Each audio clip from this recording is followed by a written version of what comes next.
broken chords in a piece of classical piano music, but really broken chords are to be found everywhere in keyboard repertoire from all periods of history, so they are a vital part of every pianist's toolkit. In this video I'm going to show you some of my favourite ways of practicing them. So, to play broken chords well, your hand should be as relaxed as possible and the fingers should be in their normal, together, closed position, not extended like that, which creates tension, but closed together. So we'll begin with playing the C major broken chord, and then move your arm along until your index finger is over the E, play the E, let the thumb relax and come in again, move your arm along until the third finger is over the G, creating a gap between second and third fingers, let the hand close up again, then move your hand along again until you can reach the C, and let your hand close up. The thumb is now pretty much over the E, so you can play the E. Second finger's already over the G, so you can play the G. Move your arm along until you can play the C, and move your arm along again until you can reach the E, and then you can go on. So we get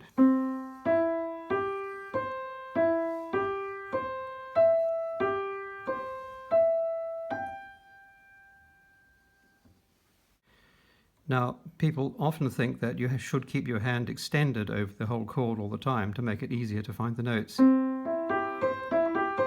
But that actually makes your hand a little more tense and makes it difficult for you to play quickly. So your hand needs to be very flexible to play broken chords well. It's changing shape all the time. Like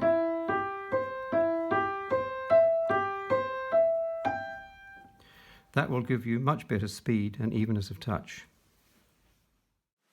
So the next way of practicing is one that I call direction. Your arm generates energy as it moves up and down the keyboard, and you can harness that energy to help the fingers. So it works like this. If your fingers point a little in the direction that your arm is moving, the energy from your arm helps to put the finger into the key, like that.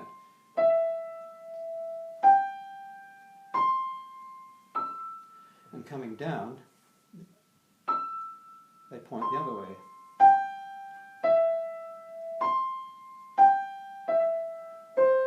So if you go up and down like this,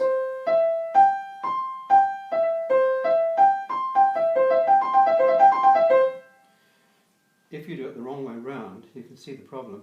I quite often see this sort of thing when the finger is pointing the wrong way, and your arm actually pulls the finger away from the key. Or I'll show you a close-up of this as well.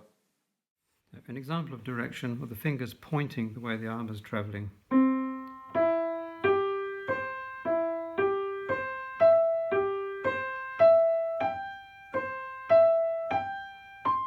coming down a way, pointing downwards.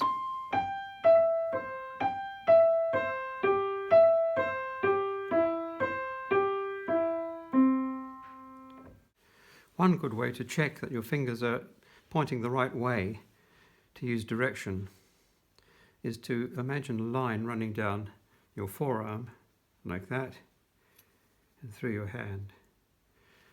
Now the line should always travel behind the finger, so if you're moving up the piano, the line is behind my index finger, it's behind my third finger, and behind my little finger.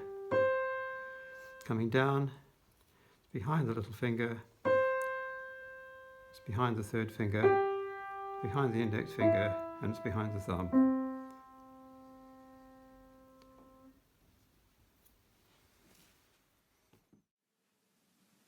So this is one of my favourite ways of practicing. I call it arm touch, and it's a way of learning to use arm support for each finger as you play. Start with your hand just hanging from your wrist like that, very relaxed. Swing down to the first note, and then release again, let your arm come up, your wrist relax, and hold the note down with just the minimal amount of energy. Swing into the next note, relax, just like that.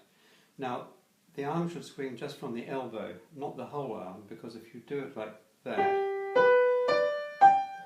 you won't be able to play very quickly. That would be quite good for very strong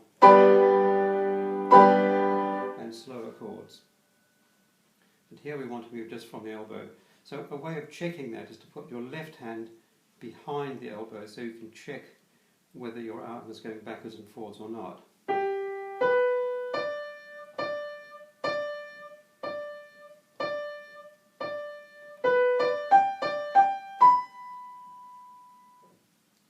Now this is a surprisingly quick touch when you need it to be quick.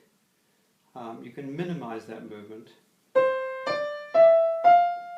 it smaller and smaller,